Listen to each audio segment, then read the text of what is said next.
تو شراب کا حکم ایک ہی دم نہیں آ گیا تھا مسلمانوں پر، بلکہ آہستہ آہستہ شراب کی حرمت جو ہے وہ مسلمانوں پر آتی ہے، اور اس کے بارے میں بیان فرمایا جاتا ہے قُلْ فِيهِمَا اسْمٌ كَبِيرٌ وَمَنَافِعُ لِلنَّاسِ وَإِثْمُهُمَا أَكْبَرُ مِن نَفْعِهِمَا۔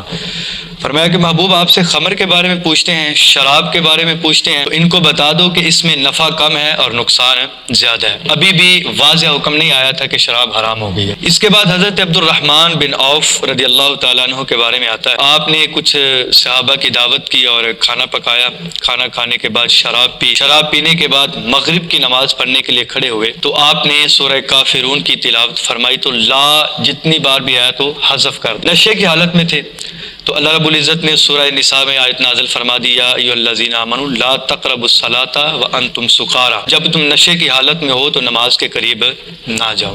ابھی بھی اٹل فیصلہ نہیں آیا تھا شراب کی حرمت کے بارے میں۔ اس کے بعد مدینہ المنورہ میں حضرت سعد ابن ابی وقاص رضی اللہ تعالیٰ عنہ کے بارے میں آتا ہے، اور دیگر کچھ لوگ انصار صحابہ رات کو جو ہے وہ اونٹ ذبح کر کے پکایا اور کھا رہے تھے اور شراب پی تو ایک دوسرے میں فخر کرنے لگ گئے، بات جھگڑے تک پہنچ گئی۔ تو ایک انصاری صحابی نے حضرت سعد ابن ابی وقاص رضی اللہ تعالیٰ عنہ کو اونٹ کی جو ہے وہ ہڈی ماری اور آپ کا سر جو ہے وہ پھٹ گیا۔ حضور صلی اللہ علیہ وسلم کی بارگاہ میں حاضر ہوئے تو حضور صلی اللہ علیہ وآلہ وسلم نے اللہ رب العزت کی بارگاہ میں عرض کی کہ مالک اس کے لیے اٹل فیصلہ فرما دے۔ اس وقت اللہ رب العزت نے پھر یہ آیت نازل فرمائی، یا ایھا الذین آمنوا انما الخمر والمیسر والانصاب والازلام رجس من عمل الشیطان فاجتنبوه لعلکم تفلحون، کہ بے شک اے ایمان والو، شراب، جوا، بت پرستی، فال نکالنا یہ شیطانی کام ہے اور اس سے بچ جاؤ اور تاکہ تم فلاح پا جاؤ۔ اس کے بعد فرمایا انما یرید الشیطان ان یوقع بینکم العداوۃ والبغضاء فی الخمر والمیسر ویصدکم عن ذکر اللہ وعن الصلاۃ فہل انتم منتہون۔ اللہ رب العزت نے آگے ارشاد فرمایا کہ شیطان تو چاہتا ہے کہ تمہیں اس کے ذریعے ایک دوسرے کا دشمن بنایا جائے اور اللہ کے ذکر اور نماز سے روکا جائے، تو کیا تم باز نہیں آؤ گے؟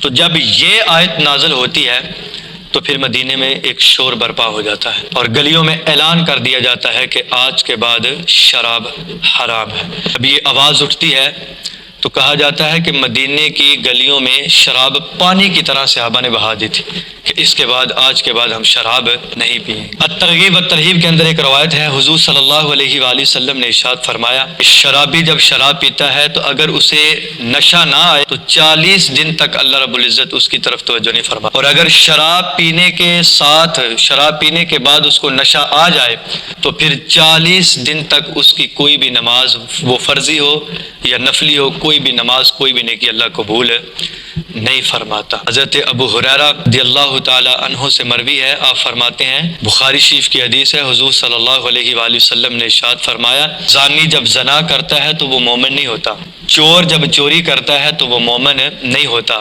شراب پینے والا جب شراب پیتا ہے تو وہ مومن نہیں ہوتا۔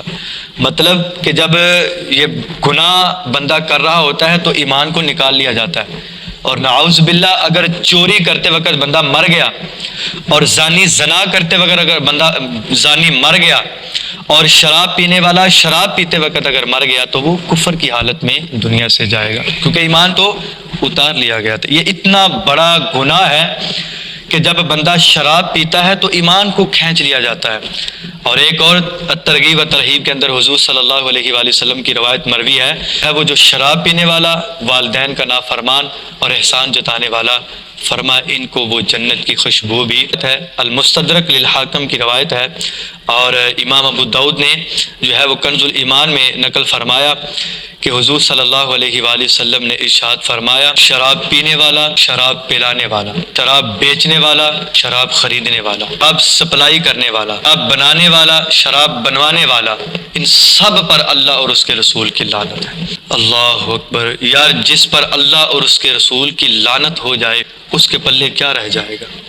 فرمایا خریدنے والا، بیچنے والا، نکالنے والا، نکوالنے والا، سپلائی کرنے والا اور پلانے والا، ان سب پر اللہ اور اس کے رسول کی لعنت ہے، اور اللہ اور اس کے رسول نے لعنت فرمائی ہے۔ تو شراب اتنا بڑا جرم ہے، فرمایا جو دنیا میں شراب پیتے ہیں اللہ پر حق ہے، حضور فرمایا کل قیامت والے دن ان کو جہنمیوں کی پیپ پلائی جائے گی۔ ایک اور روایت میں حضرت عمرو بن عاص رضی اللہ تعالیٰ عنہ فرماتے ہیں کہ حضور نے فرمایا کہ شراب پینے والا جب بیمار ہو جائے تو اس کا پتہ کرنے نہ جاؤ. اور امام بخاری نے حضرت عبداللہ ابن عمر سے روایت مروی کی ہے، فرمایا کہ شراب پینے والے سے سلام نہ لو. اللہ، یہ اتنا بڑا جرم ہے اور اتنا بڑا گناہ ہے کہ شراب پینے والا اگر بیمار ہو جائے تو اس کا پتہ نہ کرو. شراب پینے والا جو ہے وہ گزرے تو اس سے سلام نہ کرو. مجھے بتائیں، جس پر اللہ اور اس کے رسول کی لعنت ہو جائے اس کے پلے کیا رہ جائے گا؟ اس کی دنیا اور آخرت برباد نہیں ہو جائے گی؟ کچھ لوگ حضور سے ملنے کے لیے آئیں اور ادب کا خیال نہ رکھ سکیں تو حضور کے گھر کے سامنے کھڑے ہو کر آواز دیں تو اللہ ان کے بارے میں قرآن مجید میں آیت نازل فرما دے کہ خبردار نبی کی آواز سے اونچی آواز نہ کرنا، تمہارے اعمال برباد کر دیے جائیں گے اور تمہیں پتہ بھی نہیں چلے گا. یہ تو وہ تھے کہ جو بے اختیاری کے ساتھ حضور کے گھر کے سامنے کھڑے ہو کر حضور کو آواز دے رہے تھے، بلا رہے تھے. ان کے بارے میں فرمایا کہ تمہارے اعمال برباد کر دیے جائیں گے. تو جن پر اللہ اور اس کے رسول لعنت فرما دے ان کے پلے کیا رہ جائے گا؟ شراب اتنا بڑا جرم ہے. فرمایا کہ شراب تمام برائیوں کی جڑ ہے، اور جب بندہ شراب پی لیتا ہے تو بڑے بڑے گناہ ہو جاتے ہیں.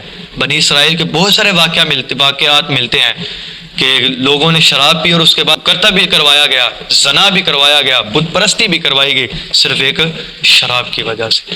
تو شراب پینے والے پر اللہ اور اس کے رسول کی لعنت فرمائی گئی ہے. اور فرمایا جو دنیا میں شراب پیتا ہے، شراب کا عادی ہوتا ہے، اس کو جہنم کی پیپ پلائی جائے گی. اور ایک روایت میں آتا ہے کہ شرابی جب مرتا ہے نا، اللہ اکبر، تو لوگ اس کو لے کے جاتے ہیں قبرستان میں دفن کرنے کے لیے. دفن کر کے جب واپس آتے ہیں تو لوگ ابھی گھر نہیں پہنچتے. وہ قبلہ کی طرف منہ کر کے آئے تھے لیکن ابھی گھر نہیں پہنچتے تو شرابی کا منہ قبلے سے موڑ دیا جاتا ہے اگر وہ توبہ کے بغیر مر جائے. اتنا بڑا گناہ ہے شراب. تو شراب پینا یہ اتنا بڑا جرم اور گناہ ہے، اور شراب پینے والے کو اتنی نحوستیں ملتی ہیں کہ وہ سوچ ہی نہیں سکتا. اور اگر شراب پیتے وقت بندہ مر گیا تو صاحب وہ کفر کی حالت میں دنیا سے جائے گا اور سیدھا اللہ رب العزت اس کو جہنم میں پھینک دے گا. یہ اتنا بڑا گناہ اور اس کو کبیرہ گناہ کہا گیا ہے. اللہ رب العزت سے دعا ہے اللہ اس گناہ سے ہر مسلمان کو محفوظ فرمائے. آمین. وآخر دعوانا الحمدللہ.